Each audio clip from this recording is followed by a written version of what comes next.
چند باتیں میں چاہتا ہوں کہ ترکی کی تاریخ کے بارے میں بھی ظاہر بات ہے کہ یہ اس وقت تفصیل کے ساتھ تو بیان کرنے کا کوئی امکان نہیں ہے. چند باتیں میں چاہتا ہوں کہ سیلین فیچرز آپ حضرات کے سامنے آ جائیں. یوں سمجھیے کہ 13ویں صدی عیسوی، یہ 20ویں صدی عیسوی ختم ہو رہی ہے، آج سے 700 سال پہلے کے ماحول میں آپ جائیے. اس وقت خلافت بنو عباس کا خاتمہ ہوا.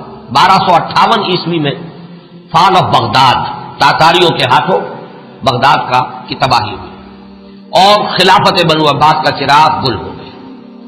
عربوں کی سیادت و قیادت اس وقت سے ختم ہو گئی. جو خلا پیدا ہوا وہ اس قوم نے پر کیا جن کے ہاتھوں عذاب آیا تھا. ہے آیا فتنہ تاتار کے افسانے سے، پاسماں مل گئے کعبے کو صنم خانے سے. ایک انٹرم پیریڈ تو ایسا گزرا ہے کہ جس میں طوائف الملوکی تھی.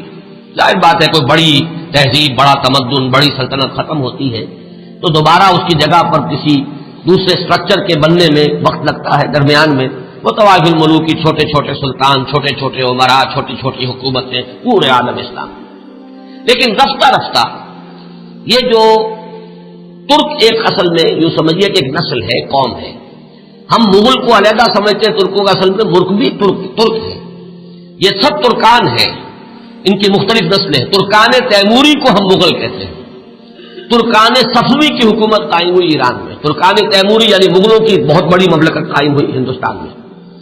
ترکان سلجوقی سب سے پہلے دائرہ اسلام میں داخل ہوئے تھے اور وہ خلافت بنو عباس کے دور میں ہی بہت کافی پاورفل ہو چکے تھے. چھوٹے چھوٹے علاقوں میں ان کی حکومتیں تھیں. اسی زمانے میں مشرق و مغرب میں ہر جگہ پر پورے عالم اسلام میں سب سے زیادہ مضبوط حکومتیں جو تھیں وہ غلاموں کی تھیں. ہندوستان میں 1206 میں دلی کے تخت پر قطب الدین ایبک بیٹھے غلام تھے. پھر وہ التتمش، یہ سب خاندان غلامہ ہے. ادھر مصر میں مضبوط حکومتیں دو ہی تھیں. ہندوستان میں خاندان غلامہ کی، ادھر مصر میں مملوک کہتے ہیں غلام کو، ملکیت ہے. یہ سب ترک ہیں. تو ان دونوں کی حکومتیں عظیم ترین قائم ہوئی. ہندوستان میں تو دور کئی آئے. ہندوستان میں پہلے خاندان غلامہ، پھر خلجی، لودھی، سادات، مختلف خاندان. کچھ 325 برس تو اس میں گزرے. 1206 سے 1526 تک 320 برس میں یہ کئی خاندانوں کی حکومتیں توڑ پھوڑ ہوتی رہی. پھر 1526 سے مغل آئے. کہنے کو تو 1857 تک رہے، لیکن حقیقت میں 150 برس ہیں ان کے، جن کو کہا جائے کہ صحیح ان کی عظمت کا دور ہے. یہ جو 6 بادشاہ ہیں، بابر، ہمایوں کا تو خیر نہ ہی شمار کیا جائے، اکبر ہے، پھر جہانگیر ہے، شاہجہاں ہے، اورنگزیب. اس کے بعد جو ہے طوائف الملوک ہندوستان میں بھی ہو گئی. لیکن اسی صدی میں 13ویں صدی کے اختتام کے قریب 1288 میں ایک ترک سردار ارطغرل کا بیٹا عثمان، یہ خاندان عثمانی جو ہے حضرت عثمان سے کوئی تعلق نہیں ہے ان کا. یہ اکثر لوگ چونکہ اس میں بھی مغالطے میں دیکھا بڑے بڑے پڑھے لکھے لوگ، امریکہ کے ڈاکٹرز بھی اس مغالطے میں تھے کہ شاید ان کا تعلق حضرت عثمان سے، جیسے بنو عباس کا حضرت عباس سے ہے تو یہ عثمانی سلطنت جو ہے یہ شاید یہ حضرت عثمان کی نسل سے ہے. اس کوئی تعلق نہیں، یہ تو ترک ہے. عثمان بیگ اس کا نام تھا سردار کا. اس نے چھوٹی سی حکومت قائم کی. ویسے تمام مسلمانوں کی حکومتیں تھی. اناطولیہ پورا کا پورا جو ہے مسلمانوں کا تھا، مختلف چھوٹی چھوٹی ریاستیں. لیکن عثمان بیگ نے 1288 میں اس وقت کا جو ترکی ہے اس کا شمال مغربی کونا، صرف ایشیائی ترکی، اس میں چھوٹی سی حکومت قائم کی. 1288 سے لے کر اس کے بعد یہ حکومت جو ہے تسلسل کے ساتھ قائم رہی. اور فرق یہ ہے کہ ہندوستان میں تو جیسا کہ میں نے عرض کیا اس عرصے میں بہت سے خاندان آئے اور ختم ہوئے. مغلیہ دور آیا، ختم ہوا، پھر انگریز بھی آ گئے. لیکن یہ کہ 1288 سے لے کر اب یہ 1992 تک وہ سلسلہ وہاں قائم ہے، کوئی دخل نہیں ہے. عروج و زوال انہی کے درمیان آئے ہیں. کبھی ان کی سلطنت بہت پھیل گئی، کبھی سکڑ گئی. پھر یہ کہ آج بھی بہرحال پورا ایشیا مائنر جس کو آپ کہتے ہیں، ایشیا کوچک، اناطولیہ کا پورا علاقہ، اور یورپ میں بھی بہرحال 3% ان کا رقبہ جو ہے یورپ کے اندر بھی ہے. آج بھی وہ مملکت قائم ہے. اور اس مملکت کے اندر نوٹ کیجئے پورے 400 برس تک خلافت رہی. ویسے تو 600 برس سے زائد ہو چکے ہیں 1288 سے لے کر، اور یہ 1992 تک یہ تو 700 سال کی حکومت ہے. لیکن یہ کہ خلافت جو ہے وہ 1520 سے شروع ہوئی. یہ ذرا ذہن میں رکھیے جبکہ انہوں نے حجاز کو بھی فتح کر لیا، مصر کو بھی فتح کر لیا، عظیم ترین 3 بر اعظموں پر دنیا میں کوئی اور حکومت اور کوئی اور سلطنت اتنی عظیم نہیں تھی جتنی کہ اس وقت سلطنت عثمانیہ تھی۔ پورا حجاز، پورا یمن، پورا عراق، شام، مصر، اور پھر یہ لیبیا، الجزائر، تیونس تک، یہ سب کے سب پورا ایشیا مائنر، اور جیسا کہ میں نے عرض کیا بہت بڑا رقبہ، تمام بلقان سٹیٹس، ہنگری اور یہ علاقے جو ہیں یوگوسلاویا، سب کے سب جو ہیں یہ ایک مملکت 3 بر اعظموں کے اوپر محیط۔ تو 1520 سے خلافت شروع ہوئی ہے، اور 1920 سے لے کر 1924 4 سال میں درجہ بدرجہ ختم ہوئی ہے۔ وہ بھی میں آج آپ کو بتاؤں گا کہ وہ درجے کیا ہیں۔ ایک دم ختم نہیں ہوئی، اس کے اندر کچھ وقت لگا ہے، 4 سال کے عرصے میں وہ نیچے گری ہے، 400 برس تک قائم رہی، اور 4 برس میں پھر وہ زمین بوس گئی۔ اور خاص طور پر یہ پوائنٹ نوٹ کرنے کا ہے کہ بقیہ جو خلافتیں تھیں، خلافت بنو امیہ، خلافت بنو عباس، خلافت، ان سب کو تو چیلنج کرنے والے کوئی نہ کوئی سامنے آتے رہے۔ بنو امیہ کی خلافت کو چیلنج کیا پہلے حسین ابن علی نے رضی اللہ تعالی عنہما، پھر حضرت عبداللہ ابن زبیر نے رضی اللہ تعالی عنہما، پھر یہ کہ خلافت بنو عباس کو چیلنج کرنے والے حضرت زید، حضرت حسن کی اولاد میں سے رضی اللہ تعالی عنہ، پھر انہی کی اولاد میں سے ایک اور نفس زکیہ اٹھے جن کا نام اصل میں محمد ابن عبداللہ ہے، نفس زکیہ ان کا لقب ہے۔ تو ان خلافتوں کو چیلنج کرنے والے اٹھے ہیں، لیکن یہ بات نوٹ کر لیجئے پورے 400 برس میں پورے عالم اسلام میں ترکوں کی خلافت کو کسی نے چیلنج نہیں کیا، متفق علیہ خلافت پورے عالم اسلام نے، اگرچہ پورا عالم اسلام ان کی حکومت میں شامل نہیں تھا، خلافت کو مانتے تھے، جہاں کہیں کو حکومت بدلتی تھی وہاں سے منگواتے تھے اپنے لیے سند، اور پورے عالم اسلام میں خلیفہ کا نام لیا جاتا تھا خطبوں کے۔ تو اس اعتبار سے یہ بہت ہی ایک غیر معمولی بات ہے، 400 برس تک خلافت کا جاری رہنا، اور وہ اس شان کے ساتھ کہ اس کو کسی وہ انڈسپیوٹڈ مجمع علیہ متفق علیہ خلافت رہی۔ اس میں سے ذرا میں چاہتا ہوں کہ تھوڑا سا جغرافیہ کا بھی آپ اپنے ذہن میں اور وہاں کا جو مسئلہ ہے وہ جما لیجیے۔ اناطولیہ وہ تو آپ نے نقشے کے اندر دیکھا ہوگا، کافی بڑا رقبہ ہے، اور اصل 97% ترکی موجودہ جو ہے وہ اسی میں ہے، 3% جو ہے یورپ میں ہے۔ اس کی آبادی کوئی 5.5 کروڑ ہے، آبادی کے لحاظ سے پاکستان کا نصف ہے تقریباً۔ اس میں سے 1 کروڑ کے لگ بھگ صرف ایک شہر استنبول میں ہے۔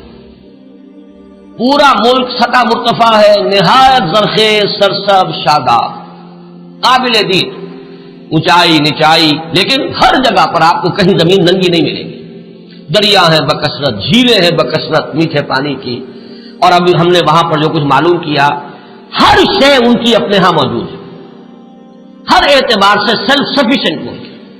اللہ تعالیٰ نے اپنی نعمتوں کی بارش اس طرح کی ہے، 6 دن ہم نے اس میں گزارے ہیں صرف ایک شہر استنبول میں، اور یہ میں نے عرض کر دیا کہ وہ پورے ملک کی 1/5 آبادی تو وہی ہے۔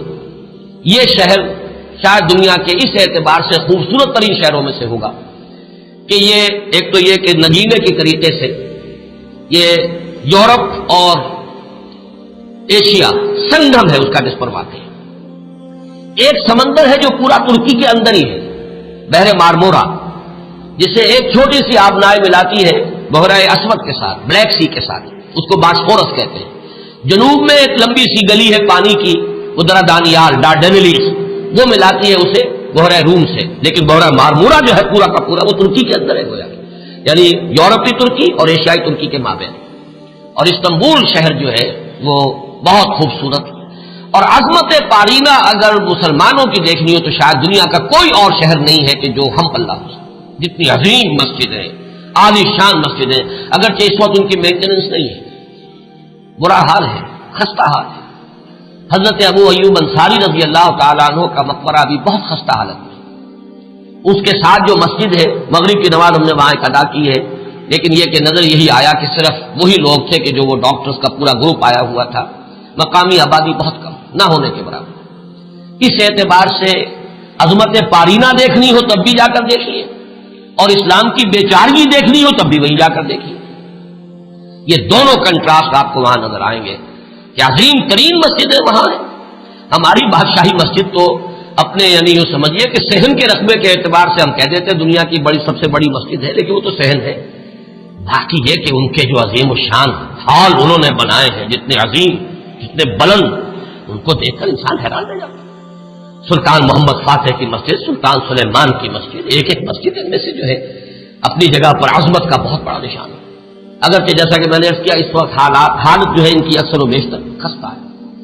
ایک دن کے لیے ہم برسا، ایک شہر برسا اس وقت کہلاتا ہے، یہ بروسا ہے پرانا، بے رے واو صاد ہے، اور جب سلطان ارطغرل کے بیٹے سلطان نے عثمان نے جب سلطنت قائم کی تھی تو پہلا دارالخلافہ یہی تھا۔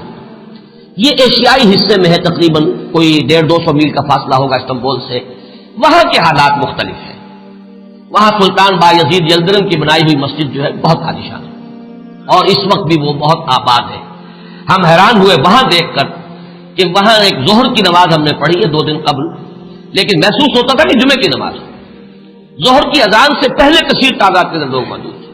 اتنا کنٹراسٹ بھی شاید دنیا میں آپ کو کہیں نظر نہ آئے کہ استنبول کا حال وہ ہے کہ حضرت ابو ایوب انصاری کی مسجد جو ہے وہ بھی ویران پڑی ہوئی ہے رضی اللہ تعالیٰ عنہ، لیکن یہ کہ برسا کے اندر جا کر آپ دیکھیے تو وہاں پر یہ ہے کہ ظہر کی نماز ایسا محسوس ہے کہ جمعے کی نماز، اذان سے پہلے نصف مسجد بھری ہوئی تھی، اور اس کے بعد جو ہم نے دیکھا ہے ان کا جوش و خروش اور پاکستانیوں سے نہایت محبت، وہ بھی وہیں نظر آتی ہے، استنبول میں نہیں۔